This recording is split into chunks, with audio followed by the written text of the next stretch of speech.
Call me Greg Heffley, the way I said Zoo-wee Mama when I watched episode 1 of My Dress-Up Darling season 2. I don't think I've ever seen a show feel more different from its first season to its second without a change in studio or staff. Everything, from the way that the characters move to the pacing of the plot, is radically different from season 1. If season 1 was a train, chugging along at its own comfortable pace and bringing you along for the ride, season 2 has started like a jet engine, where you're just trying to keep up. Is this change for the better? Or is this new approach to the detriment of the series as a whole? Let's talk about it. Welcome back to Frame by Frame, the new series on my channel that I'm running for the summer anime season. Every week, I'm making a video for each episode from these 3 series, where I will dive into one big takeaway from the episode, along with a few other segments. Think of it like a bite-sized video essay for every week of the season. I hope you'll subscribe to follow along and tell me your thoughts in the comments. Let's start with a brief rundown of the plot to episode 1 of My Dress-Up Darling's second season. Marine shows Gojo a new show where she wants to cosplay Arisha, one of the main characters. Gojo makes the costume, but has a problem with the corset top. The two go to a clothing supply store and get a solution to the issue, and then travel to a studio to shoot photos. Classic Gojo is a 15-year-old boy trope ensues, and then Marine invites him to a Halloween party with her friends. He tags along and discovers that maybe his isolation was mostly self-imposed, and that others might not mock him for his interests. Our next segment is The Shot, where I talk about one shot or scene that really grabbed my eye visually. While My Dress-Up Darling Season 2 has experienced a complete overhaul to how everything looks, I want to focus on one aspect of those changes in particular: the way that the characters move. I went back to Season 1 to reacquaint myself with its style, and the best way to describe it is standard. Characters move like other anime characters, mostly still, with action prompting the movement. More subtle movements are often accompanied with a close-up, to draw attention to them.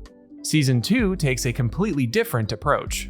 Characters feel constantly in motion, shifting their weight and moving their bodies more akin to real people. This does give them more of a jittering effect, but it approaches natural movement more closely. The scene we're looking at today is this brief scene on the train as Marine is headed to Gojo's home. I love how everything looks and feels in this scene. The typing on the phone, the fidgeting with her hair, it's all so meticulous and natural looking. The lighting too is superb. Harsh shadows, the flickering of the poles going by, all adding to the overall style. I love how none of the shots are at the same distance or level of detail. It makes each one feel fresh. And then the wide shot at the end, with such little detail on Marine, is a creative choice that drives home that sense of stylization. Just compare this to the train scene with Gojo and Marine in Season 1. The Season 1 scene has more fine details, but I don't think it looks better by any stretch. The lighting is flatter, and the characters move less naturally. It's personal preference to a degree, but I love this new direction. Let's move on to our next segment, the main idea. And for this episode, we have to talk about the total overhaul to the show between Seasons 1 and 2. We just talked about the visuals, but what of the direction in general? In broad strokes, Season 2 is much faster in every way than Season 1. Every scene is full to the brim with cuts, movement, visual gags, innuendo, all of it to the max. Even the background music feels cranked up sometimes, like it's fighting with the dialogue. The question, though, is whether it works for this show, and if it's an improvement on the first season.